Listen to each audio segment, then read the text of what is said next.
नवरात्र आदि उत्सव काल में प्रशांति निलयम में अपनी कला सेवा द्वारा कृतार्थ हुए संगीतकार और अन्य भी प्रायः बाबा से सृजित वस्तु का अनुग्रह पाते।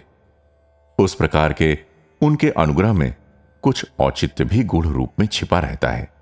बाबा ने तिरुवेंगाडु सुब्रमण्यम पिल्ले नामक प्रख्यात नादस्वरम कला में प्रवीण को एक स्वर्ण मुद्रिका रचकर दी।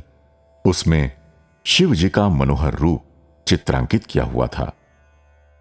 श्री कस्तूरी जी लिखते हैं कि श्री सुब्रमण्यम पिल्ले ने वो मुद्रिका मुझे दिखाकर पूछा कि मुझे शिव जी का चित्र क्यों दिया। प्रश्न पूछते समय बातों बातों में ही मैंने उनसे जान लिया था कि वे एक दिन पुट्टपर्ती रहकर अपने गांव तिरुवेंगाडु वापस लौटेंगे, क्योंकि वहां के मंदिर में दशहरा उत्सव में वे ही नादस्वरम बजाते थे। उस बात का स्मरण कर मैंने पूछा, आपके तिरुवेंगाडु ग्राम के मंदिर में किस देवता की पूजा की जाती है? उन्होंने कहा, अघोरेश्वर शिव। उस बात से परिचित बाबा ने आपके कुल देवता का चित्र ही मुद्रिका में अंकित कर दिया है। मैंने बताया, बाबा तो सर्वज्ञ हैं। वैश्य कुटुंब के कई लोगों ने प्रशांति निलयम में बाबा के सानिध्य में विवाह संपन्न करवाया। तब बाबा ने नववधू को मंगल सूत्र सृजित करके दिया। उस पर परमेश्वरी का चित्र अंकित था। नाडार जाति के एक विवाह कार्य में बाबा ने वधू को एक स्वर्ण पदक, जो वेंकट रमण स्वामी के रूप में चित्रांकित था, दिया था। कहते हैं, विवाह पश्चात वर वधू को तिरुपति ले जाने की मन्नत मानी हुई थी। तुमको एक गणेश जी का विग्रह देता हूं, तुम उसकी नियमित पूजा करना। यह कहकर बाबा ने एक चांदी का गणेश विग्रह सृजन कर महिला को प्रदान किया।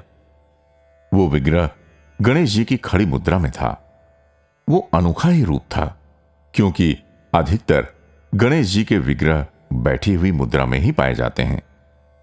बाबा ने उससे पूछा, इस समय तुम्हारे पूजा घर में रखा हुआ गणेश जी का चित्र भी यही स्वरूप का है ना? उस समय वो महिला तो अति आश्चर्य में डूब गई। भक्त के इष्ट देवता को किसी भी कारण से बदल देने पर बाबा भी अपने अनुग्रह के स्वरूप को तद्रूप ही बदल देते, क्योंकि बाबा की करुणा अपार है। हम उनके अवतार महत्व की था नहीं पा सकते।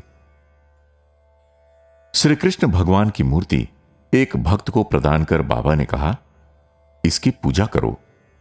उसके ज्योतिष मित्रों ने एक दिन उसकी जन्म पत्रिका देखकर ग्रह दोष निवारण के लिए रुद्राभिषेक करवाने का अनुरोध किया। उसके अनुसार उस भक्त ने पूजा आदि किया। इस घटना के 1 महीने के पश्चात जब वो पुट्टपर्ती आया, तब बाबा ने उसे कमरे में बुलाकर कहा, तुम्हारी की हुई पूजा मुझे पहुंच गई थी। मैंने उसको स्वीकार किया था। वो दिग्भ्रांत हो गया। कौन सी पूजा उसने की थी उसे याद ही नहीं था। बाबा ने याद दिलाया, तुम्हारे ज्योतिषी के मतानुसार तुम्हारी की हुई पूजा। तब उस भक्त ने सिर झुका लिया। बाबा ने कहा, उसमें तुमने कोई अपराध नहीं किया है, देखो ये अपने पास रख लो। ये कहकर बाबा ने हाथ घुमाया और एक दुर्लभ शिवलिंग बाबा के हाथ में दिखाई दिया। तुम्हें पहले दिया गया वो कृष्ण विग्रह मेरे पास आ गया है, उसके लिए चिंता मत करो, संतोष से इसी स्वरूप का भजन करो। ये कहकर बाबा ने उसे आशीर्वाद दिया। उस दिव्य हस्त से रूप पाती हुई किसी भी वस्तु का मूल्य नहीं आंकना चाहिए, क्योंकि वे सब अगोचर महिमा की हैं। एक बार बाबा ने अपने सृजित सोने की अंगूठी को एसिड में डालकर परीक्षा करने की एक प्रख्यात वैज्ञानिक को आज्ञा दी, किंतु एसिड के भी परे था वो स्वर्ण। यदि कोई भक्त धृष्टता से, दुरहंकार से या दर्प से उसे पारस पर घिसने की चेष्टा करे, तो वह अदृश्य होकर बाबा के हाथ में लौट जाता। एक बार एक भागवत कथावाचक ने बाबा के अनुग्रह से प्राप्त स्वर्णहार के विषय में एक मित्र से कुतर्क किया। उस समय वे कार में बैठकर रात्रि को गांव लौट रहे थे। सवेरे देखते हैं तो गले से हार अदृश्य। सब जगह ढूंढने पर भी पता न लगा। हाय कहकर सिर पर हाथ रखकर वे पुटपर्ती को लौट आए।